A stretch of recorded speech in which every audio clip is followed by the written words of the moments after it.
మరి రఘురాము జై బాబా జై బాబా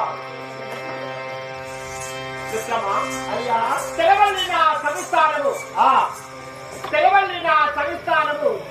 భగవాన్ జన్మించమని కోరుకుంటావా అయ్యా తెలవల్లిని కథాపురస్థితి సమవారి వివరించి చెప్పాలి మహాప్రభు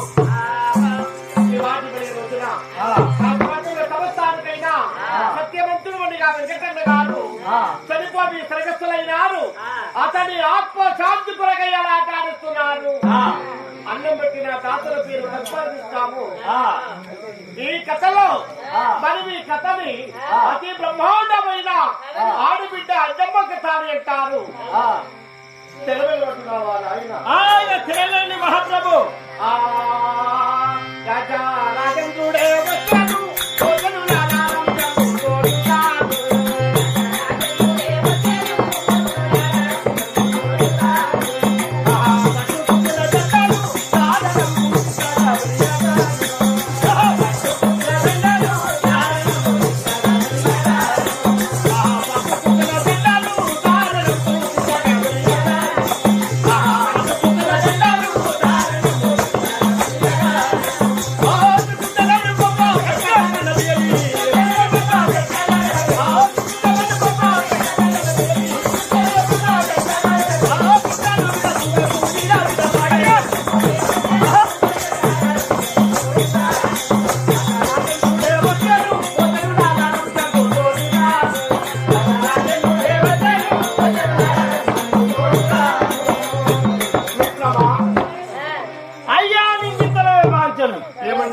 ఇంతమంది ముంగట వచ్చి రాకతో ఇజ్జత్ తీసినట్టుగా ఇంతమంది ముంగట వచ్చి రాకతో పిత్రం అంటాను.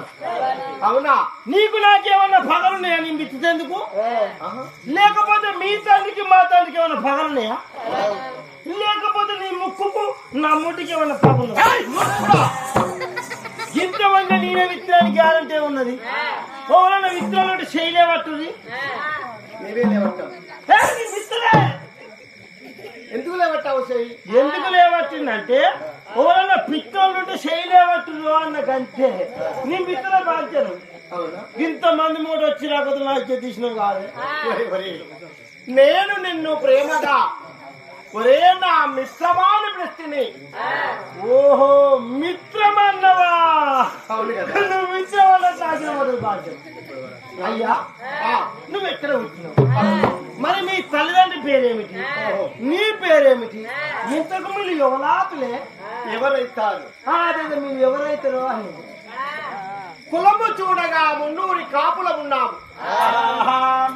కాపుల కులములలో ఎవరెవరి కులములు ఉంటాయో తెలుసునా? అయ్యా కమ్మ కాపు అంటారు, ఒకటి రారి కాపు అంటారు, రెడ్డి కాపు అంటారు.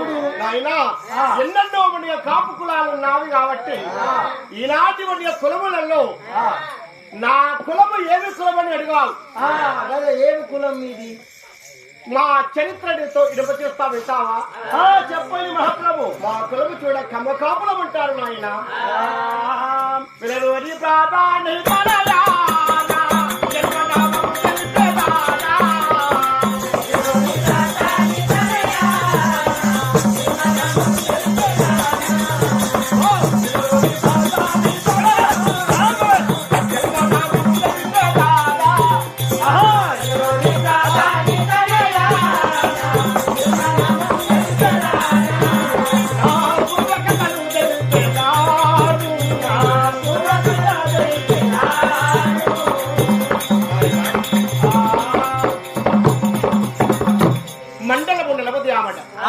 అర్ధమండలము 20 ఆమట. ఏలూరు దగ్గర జగన్నాథపట్నం పరిపాలించేటి నా జన్మనామము అప్పారావు. ఓహో నీ పేరేనయ్యా పప్పారావు? అప్పారావు అప్పారావు. కమ్మ కులములో కలైనా కమ్మ కాపుల కులములో రాములనే పేరు వస్తారు. అవునా? లక్కయ్య, లవ్వయ్య, శివయ్య, సిక్కయ్య, అర్ధురయ్య, రంగయ్య, చిన్న తమ్ముడు రత్నాకరెడ్డి,